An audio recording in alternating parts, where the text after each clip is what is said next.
Now we start the study of optics.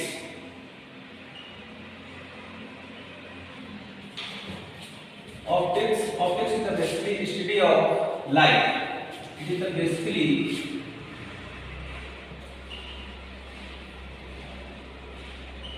study of light. Now what is the light? Light is an electromagnetic wave. Light is an electromagnetic wave. अब जो electromagnetic wave होती है ये दो component से मिलकर बनती है। जैसे हमारे एक आते हैं electric field component and second one is magnetic field component. Let us suppose मान लीजिए कि ये हमारा मैग्नेटिक फील्ड कंपोनेंट है and in outward direction electric field component. Then जो लाइट होती है ये वेव मान लीजिए ऐसे आगे की तरफ मूव कर रही है c वेलोसिटी से। तो इसका जो बेसिकली वेव आती है वो इस साइड से आती है। जैसे मान लीजिए ये हमारा मैग्नेटिक फील्ड कंपोनेंट हो and electric field component perpendicular to each other with magnetic field. मान लीजिए हमारे क्या होता है magnetic field, now electric field is perpendicular to the magnetic field. ऐसे आगे की तरफ ये मूव करती रहती है। अब इलेक्ट्रोमैग्नेटिक वेव होती है बहुत सारी होती हैं, इनको अलग अलग कैटेगरी में डिवाइड किया गया है according to wavelength and frequency. तो उसे हमने बोला इलेक्ट्रोमैग्नेटिक स्पेक्ट्रम। जो इलेक्ट्रोमैग्नेटिक स्पेक्ट्रम होता है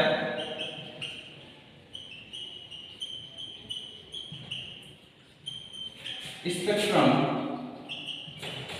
it is the arrangement of electromagnetic wave in increasing order of frequency or decreasing order of wavelength, because your wavelength and frequency are inversely proportional. Lambda is inversely proportional to the frequency. तो ये सारी जो electromagnetic spectrum में जो electromagnetic wave आती हैं वो सबसे ज्यादा वेवलेंथ होती है रेडियो वेव की। Radio wave, second one is microwave, third one is infrared, next visual vision, next ultraviolet, X rays and gamma rays. इसमें ये जो होती हैं अगर हम नीचे से ऊपर जाते हैं तो इनकी लैम्डा मींस वेवलेंथ इंक्रीज करती है, फ्रीक्वेंसी डिक्रीज करती है। बाकी इसमें जो भी हम लाइट में पढ़ेंगे वो हमारी विजुअल रेंज में है। तो विजुअल रेंज में हमारा आता है विब्यो। इसकी वेवलेंथ होती है 3800 एंगस्ट्रॉम टू 7600 एंगस्ट्रॉम। तो यदि हम देखें नीचे से ऊपर जाने पर हमारी क्या हो रही है, वेवलेंथ इंक्रीज हो रही है, फ्रीक्वेंसी डिक्रीज हो रही है। अब ये जो सारी वेव्स हैं जो इलेक्ट्रोमैग्नेटिक वेव है इनमें जो हमारे पास है जिसमें हम आप लाइट के बारे में पढ़ेंगे, इस ऑप्टिक्स में जो पढ़ेंगे वो हमारा विजुअल विजन होगा जिसमें हमारी ये 7 तरह की लाइट आती है। अब इसमें से ये हमारा हो गया violet, indigo, blue, green, yellow, orange and red. तो इनकी जो हम इनको निकालते हैं कि जो लैम्डा है विब्गयोर की सबसे कम मतलब वेवलेंथ विब्गयोर की सबसे कम और रेड की वेवलेंथ सबसे ज्यादा होती है जो कि 7600 एंगस्ट्रॉम होती है। अगर मान लीजिए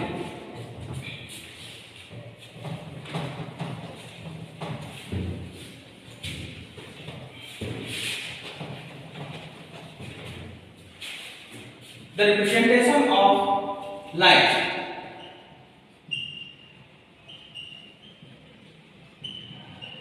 representation of light को रिप्रेजेंट करने का तरीका मान लीजिए ये सोर्स है, इसको हम लाइट के थ्रू रिप्रेजेंट करते हैं। But it is electromagnetic wave तो इसको वेव की तरह एनालाइज भी किया जाता है। ये हमारी डायरेक्शन हो गई, ये हमारा सोर्स हो गया, सोर्स से चारों तरफ हमारी लाइट वेव निकल रही है जिसको हम डिनोट करते हैं लाइन से या रे बोलते हैं, इन्हें बोलते हैं रे। अब जैसे देखें लाइट की इलेक्ट्रोमैग्नेटिक वेव, मान लीजिए कि ये वेव ऐसे मूव कर रही है तो इसकी मान लो वेलोसिटी c है। इन वैक्यूम हम सारी चीजें देखते हैं तो यहाँ से एक साइकिल कंप्लीट करने में इसे टाइम t लगता है और यहाँ से यहाँ तक जो भी वेवलेंथ आती है उसकी लैम्डा आती है।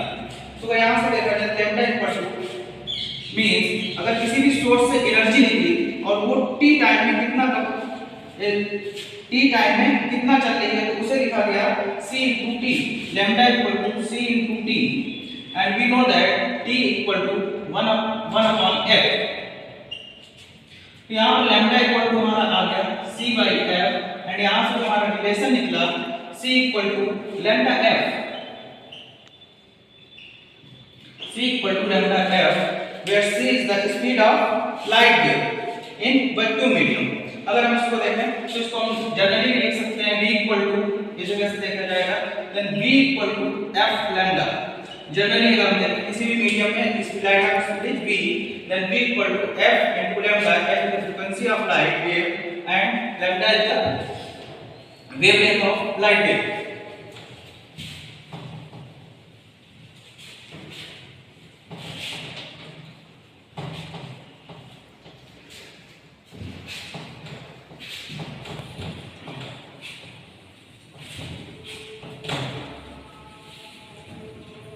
अब लाइट का कैसे हम पढ़ते हैं कि लाइट की इंपॉर्टेंस हमारे लिए क्यों है, क्योंकि यदि लाइट ही नहीं होगी तो हमें कुछ दिखाई नहीं पड़ेगा। तो लाइट की इंपॉर्टेंस ये है कि किसी भी चीज को विजुअली देखने के लिए तो उसके दो रीजन होते हैं। किसी भी चीज को देखने के दो रीजन होते हैं, first is reflection and second one is radiation. मान लीजिए कोई भी बहुत अंधेरा रूम है, बिल्कुल डार्क रूम है, डार्क रूम में क्या होता है कि कुछ भी नहीं दिखाई पड़ता है। तो इसका मतलब क्या हुआ, जैसे मान लीजिए वहां पर लाइट नहीं है, अगर लाइट नहीं है तो वहां पर किसी भी जो भी ऑब्जेक्ट हमारा रखा हुआ है उस पर कोई भी लाइट का रिफ्लेक्शन नहीं होगा, जो कि हमारे आंखों में नहीं पड़ेगा, इसलिए हमको वो दिखाई नहीं पड़ता क्लियरली। बट अगर कोई भी ऑब्जेक्ट जैसे हमने पहले लिया था, उस ऑब्जेक्ट की जगह यदि हम उसी डार्क रूम में एक रखते हैं हॉट आयरन बार, यदि हॉट आयरन बार को हमने रख दिया तो उसमें क्या होगा कि जो हॉट आयरन बार से जो एनर्जी निकल रही होगी वो रेडिएशन के फॉर्म में निकल रही होगी। तो उस रेडिएशन के थ्रू हमें उस डार्क रूम में वो ऑब्जेक्ट दिखाई पड़ेगा जो हॉट आयरन बार का है, वो हमें दिखाई पड़ेगा। तो two major reason of visual and object is reflection and second one is radiation. तो सिंपल सी बात करते हैं, मान लीजिए कि रिलेशन निकालते हैं हम। मान लीजिए कोई भी मीडियम फर्स्ट है, n1 मीडियम मान लिया, इसको n2 मीडियम मान लिया। अब हर एक मीडियम में लाइट की स्पीड अलग अलग होती है।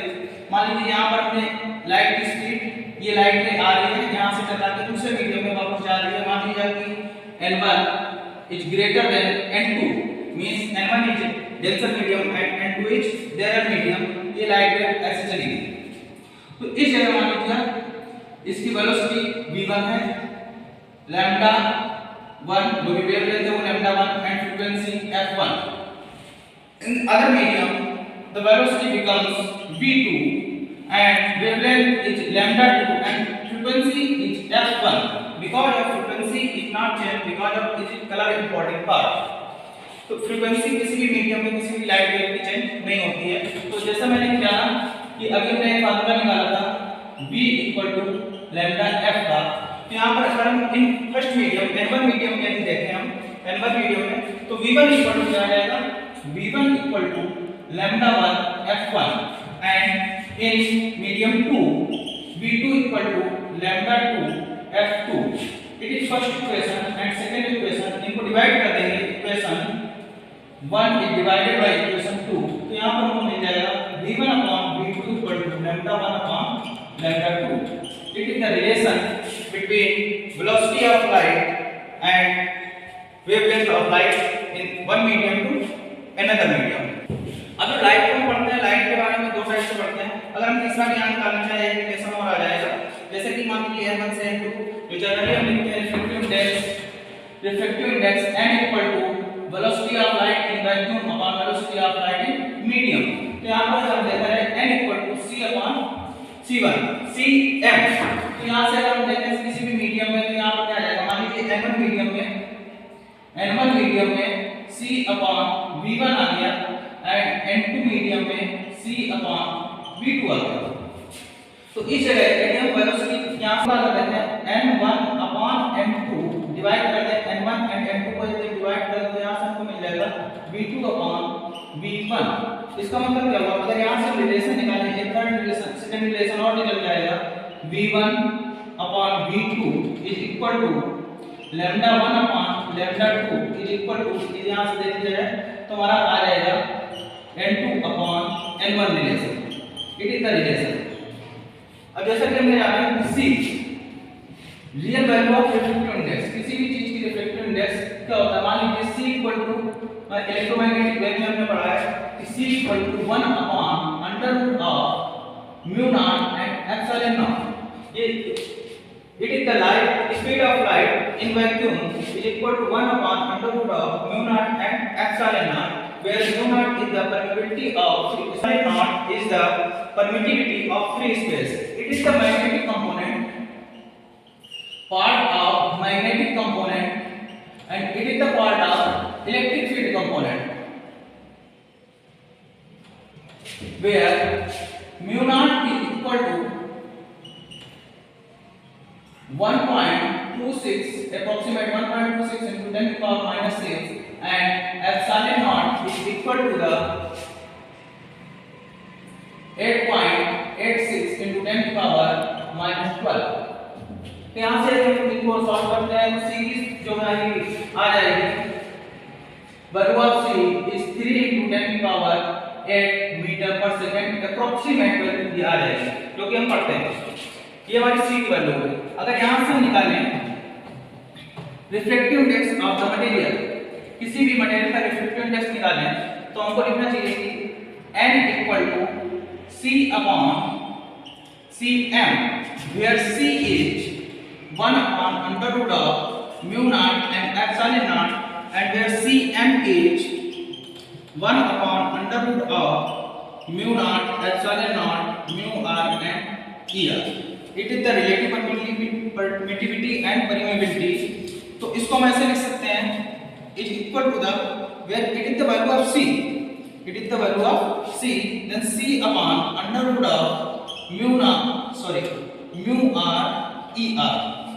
तो यहाँ पर क्या लिखा गया, cm मतलब speed of light in medium is equal to speed of light in vacuum upon under root of mu r and epsilon r, where इसको हम इधर देख के आते हैं तो हमारा क्या निकल जाता है mu r and epsilon r is equal to c upon cm।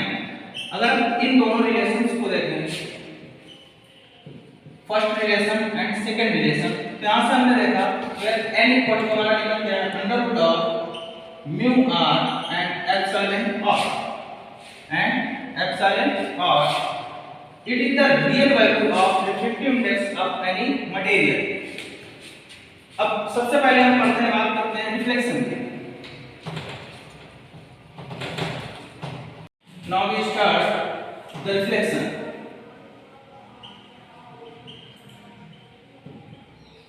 Reflection क्या होता है, मान लीजिए कोई भी लाइट वेव आ रही हो, ये मान लीजिए लाइट वेव आ रही है, अभी किसी भी सरफेस से स्ट्राइक करें, एंड मान लीजिए यहाँ पर मीडियम n1 है, ये जो भी हमारा ब्लॉक है इसका मीडियम n2 है। तो यदि कोई भी लाइट किसी भी मीडियम के सरफेस से स्ट्राइक करके reflect back in same medium, then this phenomena is known as reflection of light, where the angle of incidence, it is the angle of incidence and it is the angle of reflection, where it is normal। The angle between normal and incidence ray is known as angle of incidence, and the angle between normal and reflected ray is known as the angle of reflection। अब जैसे कि laws of, इसे Snell's का भी बोलते हैं laws of reflection.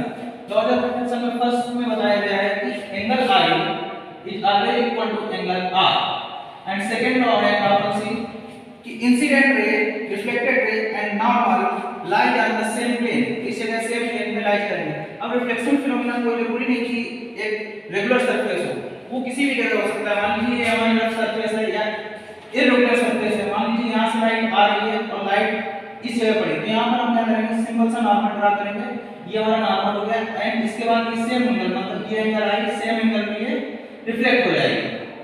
तो ऐसा कोई जरूरी नहीं कि रिफ्लेक्शन हमेशा काम करो प्लेन सरफेस पे, वो हर जगह हो सकता है, क्योंकि रिफ्लेक्शन केवल लाइट, मान लीजिए एक लाइट रे आ रही है तो उसे कितने पॉइंट की जरूरत है, इस जगह पर जो पॉइंट जहां पर स्ट्राइक कर रही है केवल इस सरफेस से मतलब होता है, बाकी की सरफेस से उसका कोई लेना देना नहीं है। इसका मतलब क्या होगा, वो सरफेस कैसी भी हो, या तो हमारी प्लेन सरफेस हो या इरेगुलर सरफेस हो, हर जगह पर रिफ्लेक्शन होता है। सिंपल से जैसे रिफ्लेक्शन से क्वेश्चंस आते हैं डेली लाइफ में हमारे, मान लीजिए कि कोई इस टाइप का एक रिफ्लेक्टिंग सरफेस है, पैराबोलिक मान लिया, it is the reflecting surface and इसकी इक्वेशन गिवन है x = y²। मान लिया अब बोला गया कि एक लाइट रे इधर से आ रही थी, ये लाइट रे आई and after striking it goes to vertically upward, it goes to vertically upward. एक लाइट रे इधर से आई एंड इस सरफेस पे स्ट्राइक करने के बाद वर्टिकली अपवर्ड चली गई। Then find out the coordinate of xy, then find out the coordinate of at where the light ray is strike on the reflecting surface। तो ये कोऑर्डिनेट में निकालना होता है, तो सिंपल सा हम लॉ का यूज करेंगे इसी लॉ का। तो यहां पर सबसे पहले हमें क्या करना पड़ेगा, यहां पर नॉर्मल ड्रा करेंगे। तो नॉर्मल ड्रा करने के लिए इस पे सबसे पहले हम टेंजेंट डालेंगे, इस सरफेस पे हम ऐसे टेंजेंट डालेंगे, ये हमारा टेंजेंट बन गया एंड इस जगह पे एंगल बनाएगा, मान लीजिए ये है, तो यहां पर आ गया हमारा ये नॉर्मल, ये हो गया नॉर्मल, ये एंगल ऑफ इंसिडेंस, ये एंगल ऑफ रिफ्लेक्शन। अगर देखा जाए तो ये नॉर्मल, ये नॉर्मल, तो ये 90 डिग्री हुआ। अगर ये एंगल मान लीजिए ये पूरा यहां से है तो 90 डिग्री पे चली गई, तो ये 45, ये 45 एंड ये एक सरफेस है जिस पे टेंजेंट पड़ा, टेंजेंट पे नॉर्मल पड़ा, क्या मींस यहां से लेके यहां तक normal to tangent, it is angle also equal to 90 degree, then it is 45, then it is also 45, that's why it is also 45 degree. तो यहां से हम क्या निकालेंगे, it is the slope and now slope of the tangent, slope, इसका हम slope निकालेंगे। तो स्लोप हमारा क्या आता है, slope equal to tan theta. तो tan थीटा को हम क्या लिख सकते हैं, स्लोप, स्लोप क्या होता है, divide over dx is equal to tan 45।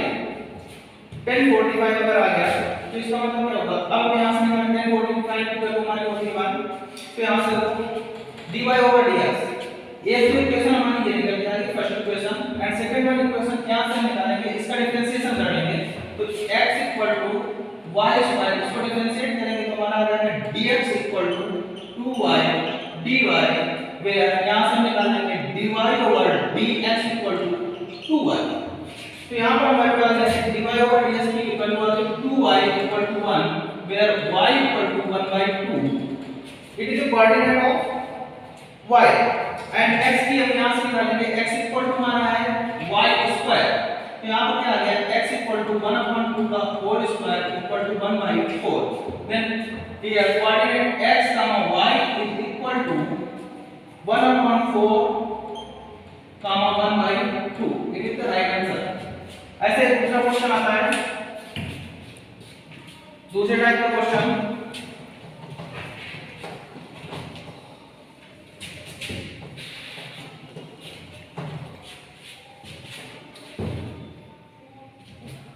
जैसे मान लीजिए कोई भी हमने एक सर्कुलर सरफेस ले ली,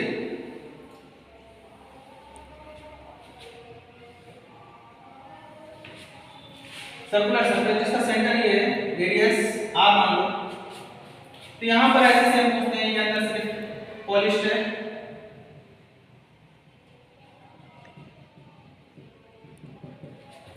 सेम वही क्वेश्चन, बाद में कोई भी एंगल चेंज कर लेंगे। मान लीजिए ये लाइट रे आई and after striking it goes to vertically upward, यहां पर एंगल हमारा टोटल एंगल 90 डिग्री हो गया। तो सेम वैसे फिर करेंगे कि इसके बीच में हम नॉर्मल ड्रा करेंगे, जब भी किसी भी सर्कुलर सरफेस पे हम नॉर्मल ड्रा करते हैं तो सेंटर से डालते हैं, सेंटर से नॉर्मल आएगा सीधा, तो ये एंगल आल्सो 45, देन ये भी 45 angle I = 45 and angle R = 45 degree।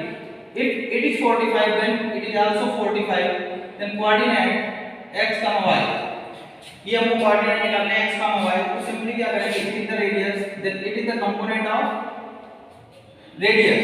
तो यहां से हमारा क्या आ जाएगा, ये 45, तो ये वाला कंपोनेंट अगर हम इस ट्रायंगल को बाहर निकालें,